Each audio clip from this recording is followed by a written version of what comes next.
नमस्कार, स्वागत है। आज हम बात करने वाले हैं एक बहुत ही दिलचस्प चीज के बारे में। एक 5 स्टेप फॉर्मूला जो जीवन की मुश्किलों को सुलझाने में मदद कर सकता है, और ये एक प्राचीन ज्ञान पर आधारित है। कभी ऐसा महसूस होता है कि एक ही तरह की चैलेंजेस में बार बार फंस जाते हैं, मतलब वही पैटर्न, वही रिएक्शन और आखिर में नतीजा भी वही, एक सर्कल जैसा जिसमें घूमते रहते हैं। लेकिन सोचिए, अगर इस सर्कल को तोड़ने का कोई तरीका हो तो एक ऐसा तरीका जो सिर्फ स्पिरिचुअल ही नहीं बल्कि सरप्राइजिंगली मॉडर्न साइंस से भी जुड़ा हो। आज हम एक ऐसे ही दिव्य विज्ञान को समझने वाले हैं जो एक प्राचीन ज्ञान मुरली से हमें मिलता है। तो चलिए शुरू करते हैं। और ये कोई फिलॉसफी की बात नहीं है, ये एक प्रैक्टिकल एक्शन प्लान है हमारी रियल लाइफ प्रॉब्लम्स के लिए। तो ये है वो 5 स्टेप का दिव्य फॉर्मूला जिसे हम आज यूज करेंगे। देखिए, बड़ा सिंपल है। पहला, एक प्रैक्टिकल प्रॉब्लम को पकड़ेंगे। दूसरा, उसका डिवाइन सॉल्यूशन क्या है वो देखेंगे। तीसरा, उसे प्रैक्टिस कैसे करना है उसका तरीका। चौथा, इसके पीछे की साइंस क्या कहती है। और पांचवा, इसका रियल लाइफ बेनिफिट क्या है। सीधा और सिंपल है। ठीक है, तो चलिए अपनी पहली केस स्टडी पे चलते हैं। और ये एक ऐसी प्रॉब्लम है जो हम में से ज्यादातर लोग फेस करते हैं, जिसे हम कह सकते हैं पहचान का जाल या द आइडेंटिटी ट्रैप। तो ये समस्या है क्या? ये जो देह अभिमान की बात होती है ना, ये उसी का एक मॉडर्न वर्जन है। मतलब हम अपने रोल से, जैसे कि मैं एक बेटा हूँ, एक प्रोफेशनल हूँ, एक लाइफ पार्टनर हूँ, इतना ज़्यादा आइडेंटिफाई कर लेते हैं कि हम भूल ही जाते हैं कि इन रोल्स के पीछे हम हैं कौन। और जब ये रोल्स हमारी आइडेंटिटी बन जाते हैं तो कंफ्यूजन, अटैचमेंट और एंग्जाइटी आना तो नेचुरल है। और इसका डिवाइन सॉल्यूशन कमाल का सिंपल है, लेकिन बहुत पावरफुल। सॉल्यूशन है अपनी आइडेंटिटी को इन रोल से हटाकर अपनी असलियत पर लाना, कि मैं एक आत्मा हूं, ये शरीर नहीं। और जैसे ही ये शिफ्ट होता है ना, हम इन रोल्स के प्रेशर और एक्सपेक्टेशन से ऑटोमेटिकली एक स्टेप पीछे आ जाते हैं। अच्छा, तो इसे प्रैक्टिस में कैसे लाएं? बहुत ही आसान सा तरीका है, डेली आइडेंटिटी रीसेट। दिन में बस कुछ बार, सिर्फ 2 मिनट के लिए पॉज लेना है और खुद को याद दिलाना है, मैं एक आत्मा हूं। ये एक मेंटल रीसेट बटन की तरह काम करता है, जो हमें वापस हमारे कोर सेल्फ में ले आता है। और सबसे इंटरेस्टिंग बात जानते हैं क्या है? इस स्पिरिचुअल प्रैक्टिस के पीछे सॉलिड साइंस है। इसे कहते हैं कॉग्निटिव डीकंडीशनिंग। जब हम बार बार खुद को याद दिलाते हैं कि मैं एक आत्मा हूं, तो हम असल में अपने ब्रेन के डिफॉल्ट मोड नेटवर्क को शांत कर रहे होते हैं। ये ब्रेन का वो हिस्सा है जो हर वक्त मैं, मेरा, मेरी कहानी के बारे में सोचता रहता है।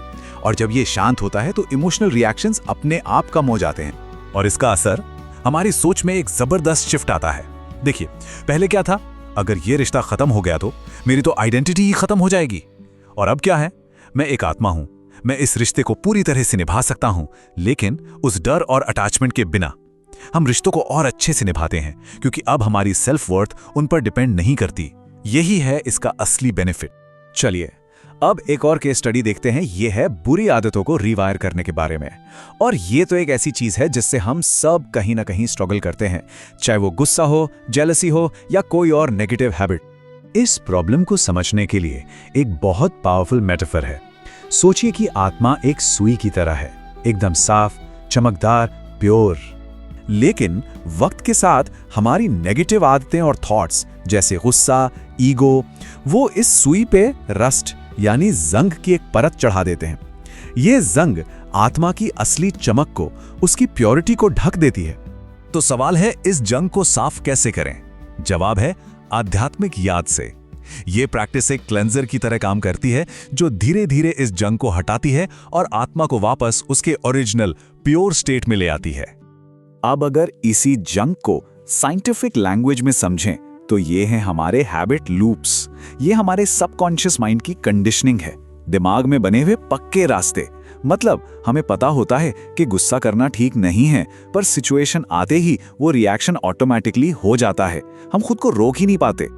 और यहां भी डिवाइन सॉल्यूशन एकदम सीधा और साफ है, कोई कॉम्प्लिकेटेड प्रोसीजर नहीं, बस एक चीज, याद। जितनी देर हम याद में रहते हैं उतनी ही तेजी से ये जंक साफ होती जाती है। और इसकी प्रैक्टिकल प्रैक्टिस वो भी बहुत ही सिंपल है। इसे कहते हैं रिमेम्बरेंस माइक्रो पॉजेस। मतलब घंटों मेडिटेशन में नहीं बैठना है, बस हर 1-2 घंटे में सिर्फ 30 सेकंड का एक पॉज लेना है। और उस 30 सेकंड में चाहे आंखें खुली हो या बंद, बस एक थॉट रखना है, बाबा मुझे देख रहा है। ये छोटा सा पॉज हमारे ऑटोमेटिक ऑटो पायलट मोड को ब्रेक कर देता है। और साइंटिफिकली ये सीधा जुड़ता है न्यूरोप्लास्टिसिटी के कॉन्सेप्ट से। देखिए, हमारा ब्रेन एक नेटवर्क की तरह है और हमारी आदतें उसमें बने हुए सबसे मजबूत रास्ते हैं। जब हम ये 30 सेकंड का माइक्रोपॉज बार बार लेते हैं तो हम गुस्से वाले पुराने रास्ते को कमजोर करते हैं और पीस और सेल्फ कंट्रोल वाले नए रास्ते को मजबूत बनाते हैं। हम लिटरली अपने ब्रेन को रीवायर कर रहे होते हैं। तो इसका रिजल्ट क्या होता है? एक ही सिचुएशन में हमारा रिएक्शन कंप्लीटली बदल जाता है। पहले क्या था, कोई घटना हुई और तुरंत एक नेगेटिव रिएक्शन आया, और अब घटना होती है लेकिन रिएक्शन से पहले एक पॉज आता है, याद का पॉज, और फिर हम एक कॉन्शियस कंट्रोल्ड रिस्पॉन्स देते हैं। ये छोटा सा पॉज ही गेम चेंजर है।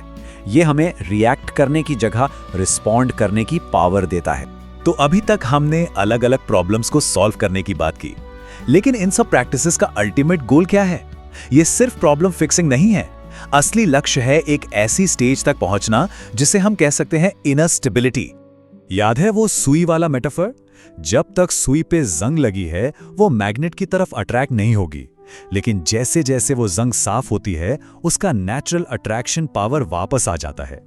बिल्कुल वैसे ही जब हमारी आत्मा इन नेगेटिव हैबिट्स की जंग से साफ हो जाती है तो वो नेचुरली पीस की तरफ, परमात्मा की तरफ अट्रैक्ट होने लगती है। फिर याद करना कोई एफर्ट नहीं लगता, वो एक एफर्टलेस एक्सपीरियंस बन जाता है। और इस स्टेज पर पहुंचने के जो प्रॉमिस्ड बेनिफिट्स हैं वो बहुत डीप हैं। एक फियरलेस माइंड, एक स्टेबल परमानेंट हैप्पीनेस, सर्विस में और ज्यादा पावर, एक इजी स्पिरिचुअल रिटर्न जर्नी, और आखिर में कर्मातीत स्टेज की तैयारी, यानी कर्म के हिसाब किताब से परे। ये एक लाइन पूरी जर्नी को समराइज कर देती है। जैसे जैसे जंग उतरती गई, अट्रैक्शन बढ़ता गया और वापसी सहज होती गई। ये एक सिंपल नेचुरल प्रोसेस है। जंग हटाओ, अट्रैक्शन बढ़ेगा और मंजिल आसान हो जाएगी। तो हमने थ्योरी समझ ली, साइंस समझ ली, बेनिफिट्स भी देख लिए, लेकिन नॉलेज पावर तभी बनती है जब उसे प्रैक्टिस में लाया जाए। तो अब प्रैक्टिस की बारी है। अपनी लाइफ में इसे इंटीग्रेट करने का एक सिंपल तरीका है डेली ऑटो पायलट सेटिंग। सुबह उठते ही अपना सोल कनेक्शन सेट कर लीजिए। दिन भर वो माइक्रो रिमेम्बरेंस पॉजेस प्रैक्टिस कीजिए और रात में सोने से पहले चेक कीजिए कि दिन में कोई नई जंग तो नहीं लगी, और अगर लगी है तो उसे रिलीज करके सो जाइए। तो इस विश्लेषण को हम इस एक सवाल के साथ खत्म करते हैं। वो कौन सी एक प्रॉब्लम है जिस पर इस 5 स्टेप फॉर्मूले को सबसे पहले अप्लाई करना चाहेंगे? वो कौन सी एक चीज है जिसे बदलना चाहेंगे? सोचिए, वो कोई आदत हो सकती है, कोई डर या कोई रिश्ता। इस फॉर्मूले को उस पर लागू करने का पहला कदम क्या होगा? इसका जवाब हम सबके अपने अंदर है।